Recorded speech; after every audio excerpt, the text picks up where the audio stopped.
26 апреля 1986 года – трагический день в истории Советского Союза и мира в целом. Именно в этот день случилась авария на Чернобыльской атомной электростанции.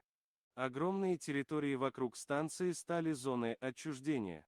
Недавно ученые запустили проект, цель которого – узнать как можно больше о фауне этого заброшенного места. Оказывается, что наличие людей влияет на животный мир гораздо больше, чем радиация, ведь в Чернобыльской зоне обнаружены представители фауны, которых там не наблюдали уже больше века. Мы решили ознакомить тебя с промежуточными результатами этого проекта, который закончится в конце года.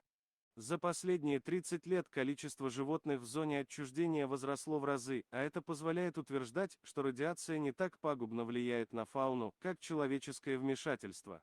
Ученые отслеживали популяции животных по следам на свежевыпавшем снеге. Также в ноябре прошлого года в украинской части зоны были установлены 42 камеры. Исследование позволило выяснить, что в чернобыльских лесах значительно возросло количество диких кабанов, волков, косуль и лисиц. Кроме того, здесь обнаружили редких животных, которые уже много лет не появлялись в этих местах, европейскую рысь и бурого медведя. Профессор университета города Портсмут Джим Смит утверждает, что эта авария сотворила некий заповедник. Мы не говорим, что радиация – это хорошо. Но отсутствие человеческого влияния позволило популяции животных увеличиться.